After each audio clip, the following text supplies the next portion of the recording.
বাংলাদেশকে হারিয়ে বাঘের সামনে বসেই শুভমান গিলের ছবি শেয়ার করা। 22 গজের বাঘেদের হারিয়েই কি গিল খুঁজে নিলেন কিনা ছবির বাঘকে, তা কেই বা জানে। তবে বাংলাদেশের গর্জনের প্রতিউত্তরটা যে তিনি দিয়েছেন সেঞ্চুরি সাথে জয়ের মাধ্যমেই। টপ অর্ডারে ধাক্কা কাটিয়ে ক্যারিয়ারের প্রথম ওয়ানডে শতক হাঁকানো তাওহিদ হৃদয়ের 100 রানের ইনিংসটাকেও ম্লান করে দিয়েছেন গিল। প্রতিপক্ষ যখন ভারত, তখন পরাজয়টা মেনে নিতে তেমন কষ্ট না হলেও বরং মাঠের বাইরের বীরেন্দ্র সেহবাগের কথা টাইগার ফ্যান্সদের হজম করতে যেন কষ্টই হবে। কিন্তু বাংলাদেশকে নিয়ে কি বললেন সেহবাগ? ভারতের বিপক্ষে বাংলাদেশের ব্যাটিং অর্ডারের 4 ব্যাটারের বিশ্রী চেহারা। শুরু 6 ব্যাটারে 3 জনই আউট 0 রানেই। তানজিদ তামিম প্রেসার রিলিজ করে এগোনোর চেষ্টা করলেও সৌম্য, শান্ত আর মিরাজদের সাথে জুটির অভাব তাকেও 25 রানেই ফিরে যেতে বাধ্যই করে। অভিজ্ঞ মুশফিকুর রহিমও হাঁকালেন গোল্ডেন ডাক। তবে এবারে চ্যাম্পিয়ন্স ট্রফির আসরে তারুণ্য নির্ভর বাংলাদেশ দলের যাদের উপর প্রত্যাশাটা ছিল তারাই দেখালেন বাজিমাত। জাকের আলীর দুর্দান্ত ব্যাটিংয়ে 68 রান আর তাওহিদ হৃদয়ের আইসিসির আসরেই ওয়ানডের প্রথম শতক অর্জনের গল্প রচনা। 35 রানেই 5 উইকেট হারানো বাংলাদেশের ইনিংস শেষ পর্যন্ত মান বাঁচিয়ে থামে 228 রানে।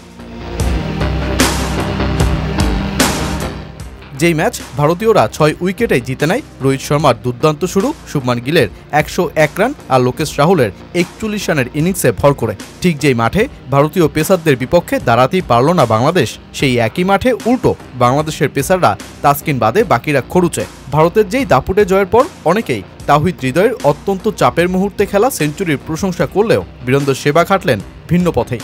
বাংলাদেশকে ছোট করেই দিয়ে বসলেন খোঁচা। এটা খুবই সহজ ম্যাচ ছিল, আমরা প্রায় 4 ওভার হাতে রেখেই জিতে গেছি।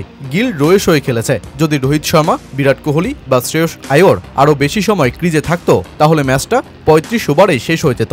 আমাদের অনুমান ছিল বাংলাদেশ 260 কিংবা 265 রান করবে, সেটিই হয়েছে।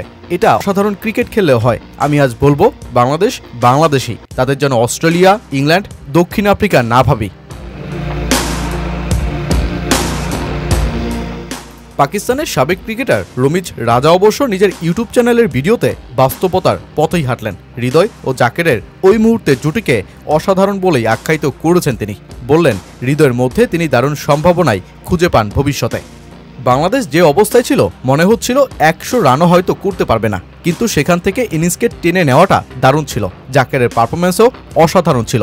দারুণ এক জুটি গড়েছে তারা। তবে ভারতের মতো শক্তিশালী বোলিং লাইনআপের বিরুদ্ধে এমন পরিস্থিতিতে দলকে উদ্ধার করা এবং তারপর সেঞ্চুরি করা অনেক দুর্দান্ত ব্যাপার। হৃদয় অনেক গুরুত্বপূর্ণ খেলোয়াড়, সে যদি নিজেকে সময় দেয় তবে ধারাবাহিকভাবে এমন বড় ইনিংস খেলতে পারবে।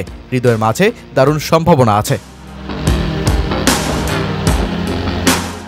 সব মিলিয়ে চ্যাম্পিয়ন্স ট্রফির প্রথম ম্যাচেই বাংলাদেশের চিরচেনা ব্যাটিং অর্ডার ধসের সেই আক্ষেপ রয়েই গেল।